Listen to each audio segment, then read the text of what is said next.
Spoiler! What the fuck? Hold on. Hello! I am back with a video idea that I got like 2 seconds ago and decided to film while I could. Basically, I wanted to talk a little bit about some books that I've read because of a movie adaptation or like any sort of adaptation, or books that I have gotten interested in because of an adaptation. Pretty simple concept. I think I'm just gonna get right into it because I tend to talk for way too long. So let's go. The first book I have here is actually the one that inspired the video because I wanted to rewatch the movie, which I haven't watched the movie since I read the book. And that is Norris by E.M. Forster. One of the best books I've read, honestly. I read it last, pretty much like exactly a year ago, actually. But I watched the movie like 5 years ago. It was on a list of like LGBT movie recommendations, and I remember I spent like a whole weekend just binge watching some movies, and I really liked that movie. And once I found out that there was a book version, I decided that I need to read it eventually. It wasn't actually my first E.M. Forster book, but it's definitely the best one I've read out of the 2 ones I've read. I read A Room with a View, but it was good. It wasn't as good.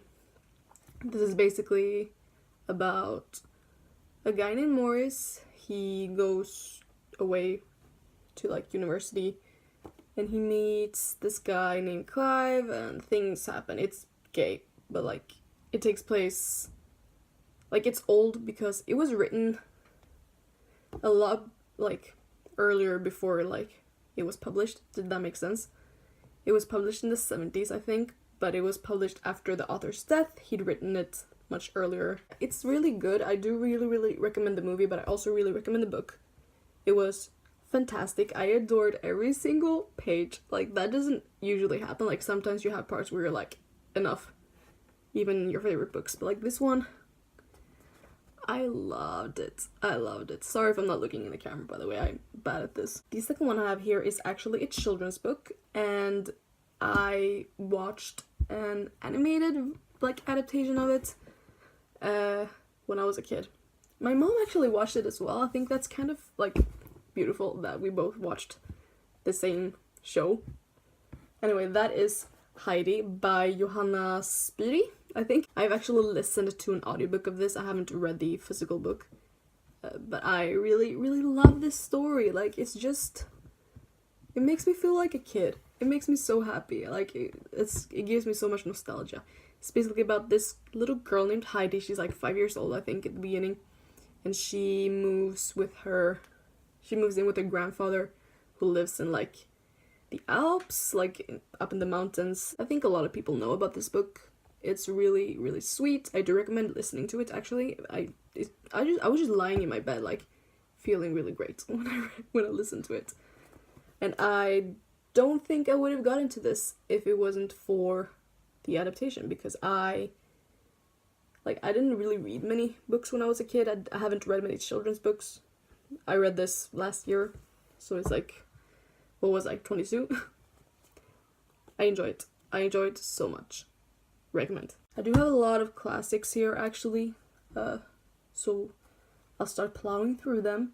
The third book I have here I got to because I had seen an adaptation of it. I feel like I probably would have read it anyway because it is one of those classics that everyone seems to love and everyone has read. It's just that the movie made me want to read it like ASAP, even though it took a few years. But that is Pride and Prejudice by Jane Austen. I read this just a few months ago. We actually had to read it for class, and I was so sad because I didn't want like schoolwork to taint the experience, so I ended up reading it before we actually had to read it, like a few weeks before, just because I wanted to have my own experience, like read it in my own pace and stuff. I really liked it. It's about... Do you really have to explain Pride and Prejudice? This mother is trying to like marry off her 5 daughters, and they start sort of talking to these people, and with the oldest daughter, Jane, sort of starts seeing, quote unquote, this man whose friend the main character doesn't like. Does that make sense? I think y'all know what Pride and Prejudice is about. Yeah, I read it purely because, not purely, like, I adore the movie. It definitely contributed to me eventually getting to this. Okay, the next one I have is actually, like, a whole series of books. It's not just this one, but that is, anyway, the Sherlock Holmes books. This is Study in Scarlet by Arthur Conan Doyle. It's the first one, I think.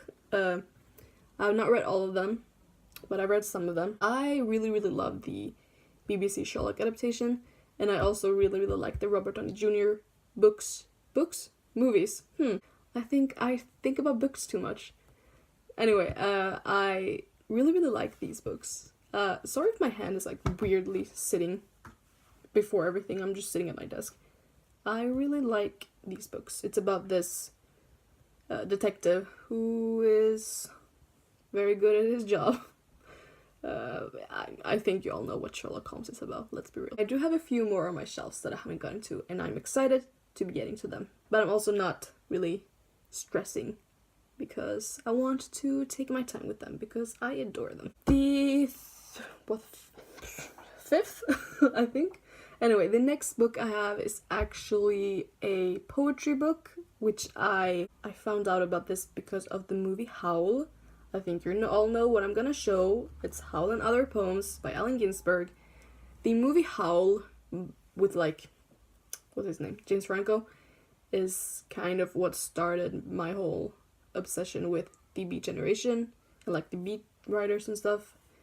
I mean, I feel like I would have found out about them anyway, because Kill Your Darlings is one of my favorite movies ever, and it's about Allen Ginsberg, and Daniel Radcliffe is in there, so I would have probably, like, found out about them anyway, but I found out about them first from watching Howl, even though it took me, like, 2 tries to watch it. I didn't actually finish it the first time because I thought the beginning was really, really strange, but, like, it got me curious enough to pick up Howl and also On the Road by Jack Kerouac, because I've heard that they sort of, like, go together-ish. I can't really explain what a poetry collection is about, but I really, really like Allen Ginsberg. I think you should all pick him up. I really like Howl now, but Kill Your Darlings is better. Let's not lie.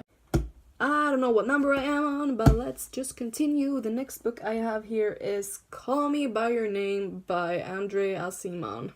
I'm sure that's how you pronounce it. I read this before watching the movie, actually. I read this back in October, I think. But that was actually purely because I heard that a movie was coming out. This is the movie version, even. Apparently I had heard about it before because I had it on my to-be-read shelf on Goodreads. But it was like, when people started talking about the movie, I was like, what? I want to read the book. So I got it from the library. I loved it, but, like, I think the movie has made me love the book even more, if I'm gonna be honest. It's about this guy named Elio, who, like, his family, they have a summer place. I mean, they're from Italy, or, like, they're pretty much all over the place, but, like, they live in Italy, but they have this summer house that they have guests over, like, one guest for, like, 6 weeks during the summer who stays there because they're finishing, like, a thesis or something. They just always have, like, some sort of summer guest. And this summer, Oliver comes around and things go down. I'm not gonna say much more about it. It's beautiful. I know there's this whole discussion about it. I'm not gonna get into this now. I might eventually in the future, but, like, I'm not gonna talk about it now. I just really, really loved this book. Really, really loved the movie. And that's that on that. I have another poetry book. However, this is not based on a movie or, like, an adaptation or anything, because I don't think there's, like, any movie about this poet. But speaking of Call Me By Your Name, she was mentioned in Call Me By Your Name in the movie. Like, really, really briefly, they just said her name, and I just remember, like, reacting to it because in the book, there's this poet. He has quite a, like, not necessarily, like, a big part of the story, but he does have a part of the story. And in the movie, they just briefly mentioned a poet, and they changed, I guess, basically Elio gives a poetry collection to one of his friends or whatever, and they just mention her name as being the poet, and that is Antonia Pozzi. This is just poems by her. She was this Italian poet who died when she was like 26. She was not very well known. I actually don't think she was well known at all when she was alive. They just found her stuff after she passed away. She sadly took her life. And this is just a collection of her poems. It's basically written like one page it's in Italian and on the other it's in English. And I mentioned this in my video that I posted a few days ago, that I had this weird obsession with Italy. So I was ecstatic about like reading some more Italian things. And I'm trying to learn Italian actually, and I felt like just having this version where the poems are in Italian as well, I feel like that could be helpful in the future. I could just try to read them and understand them, but then I would also have an English translation on the side. I feel like it would just be very helpful. But also, I really did enjoy reading her stuff. I definitely recommend her. This is a little different but a movie did make me pick her up, technically. So, the next one I have here, I watched the movie when it came out, like, at the cinema and stuff. And then I accidentally, like, ran into the book in the bookshop, and I was like, okay, this is a sign I'm getting it. Like, I had not planned on reading it, really. By seeing it in the store, I was like, okay, it's meant to happen. That is Carole by Patricia Highsmith. It was called The Price of Salt for a while, or like originally. I don't know really why they changed the title, but sure. It's about this girl called Therese. She meets this older woman called Carole, and they sort of start a little romance. It's in the 50s, I think. It takes place in the 50s. It's written in the 50s as well, or like published. So it's obviously not homophobia free, if we're gonna be honest. I think I prefer the movie. I feel like that's not something you should say. I don't know, like, I feel like I was getting into this thinking, like, having the vibe of the movie, and then it wasn't really met. Does that make sense? I did read this at a very weird time in my life, too. I was in Greece, and I had like 4 books with me, and I was not in a reading mood, but I wanted to read, because when you're on vacation, you have to read. So I just forced myself to read stuff. And this was one of them, and I liked it. I think I still give it like 4 out of 5 stars, but I'm definitely hoping to revisit it one day, because I recently rewatched the movie. I really like the movie, and I really like the story. I want to adore this, so I am definitely rereading it at one point. But I do recommend it still. It's good. It's a good lesbian story, or are they maybe bisexual? I don't know. The next one, what the hell is this? Right, the next one I have here is actually not the book. It's not the book that I watched the movie of. Does that make sense? I watched a movie that was. Okay. Mr. Norris Changes Trains by Christopher Isherwood. Okay, let's talk. This is more like a movie made me read an author rather than a movie made me read a book, because I watched Christopher and His Kind. I watched it on YouTube actually. I think it's still there. It was basically about Christopher Isherwood's sort of life. There is a book called Christopher and His Kind. I have not read it, but it was Christopher and His Kind that introduced me to Christopher Isherwood, and I have a very hard time finding his books out in stores here in Sweden. Like, this was the only one I could find. I was in the English bookshop even, which is why I ended up getting it. I read it in March? April? I don't know. I liked it. It was good. I liked... It did drag on a little bit.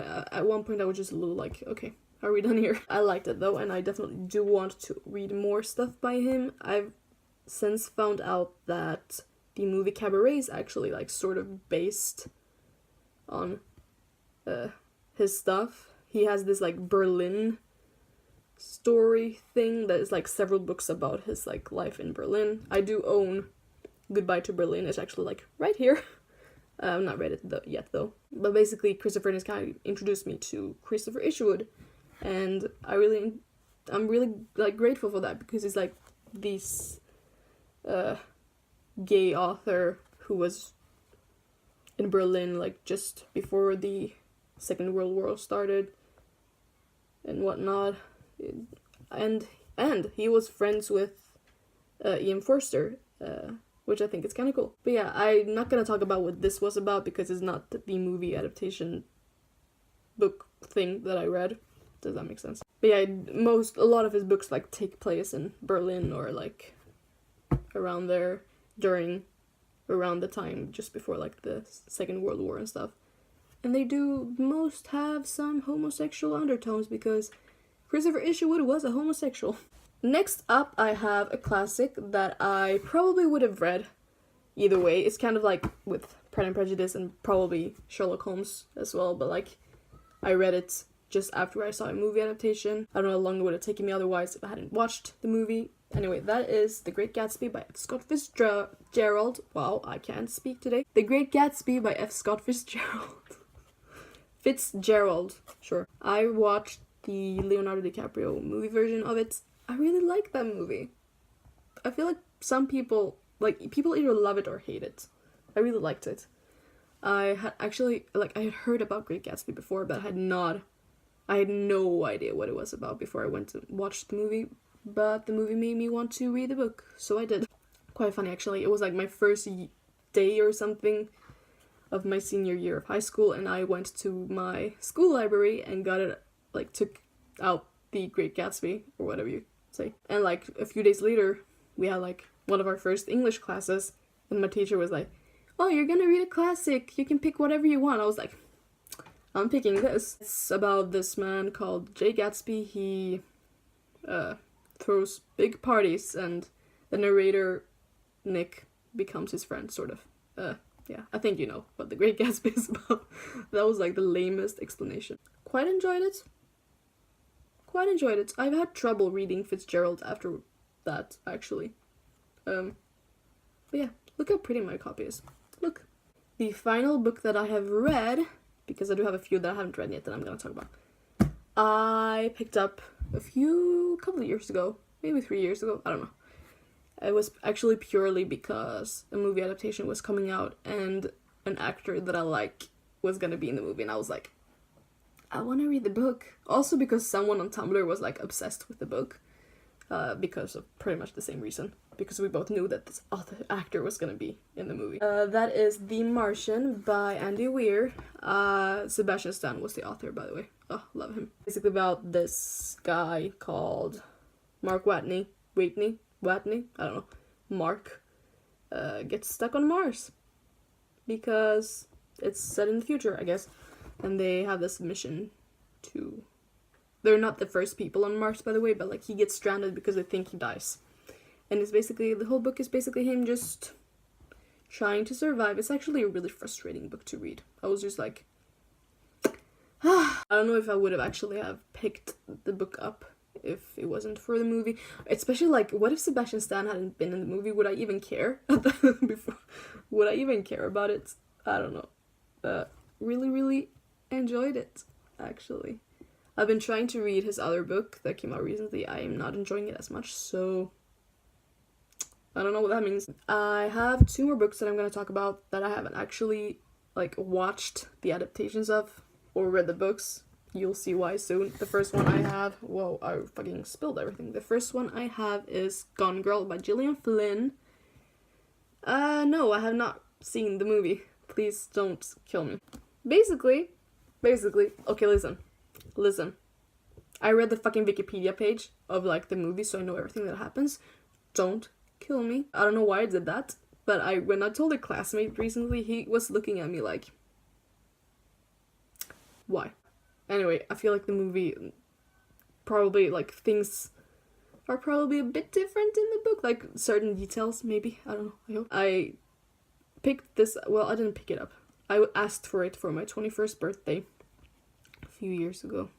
That made me sound old, like 1.5 years ago. And is this Gillian Flynn? She does not look like I thought she would. Look at her. Anyway, I asked for this because the movie got so much hype, you know? So it made me like really, really interested in this, and I didn't want to watch the movie until I read the book. But we'll see when I'll read the book. It's basically about this woman who disappears and her husband is sort of being suspected to have killed her. And that's what I'm gonna say about this. The final book I have is a book that the adaptation hasn't actually like come out yet. It's developing or whatever. I basically heard about it being adapted into a miniseries, and I have been like, it's been on my radar for a few years anyway, and I've read the author before, just never any of her fiction. And once I found out that it was being adapted, I was like, okay, it's time to pick it up. It was a bit of a spontaneous purchase, I'm not gonna lie, but I don't regret it, and the girl that I bought it from was really, really nice, and we recommended each other books, and it was just a very great experience. Anyway, that is Americanah by Chimamanda Ngozi Adichie. I think that's how you say her name. I actually don't know what the fuck this is about. I think they're just like a couple who goes to America from Nigeria. I've been intrigued.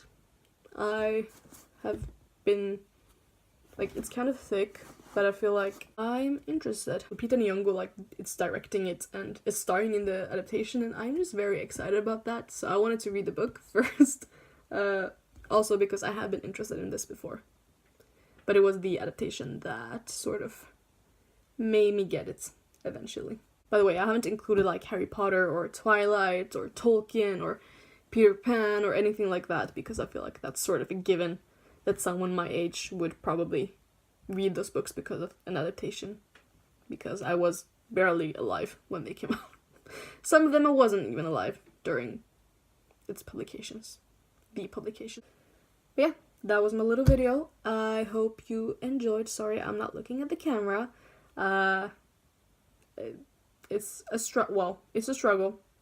I'm either looking at myself in the phone or I'm looking away because I'm polite. But yeah, that was it. My name is Nat. I don't think I said that at the beginning. If you want sporadic updates about random ass shit, follow me, subscribe to me. I'll see you next time. This is too much. I'll see you next time. Bye.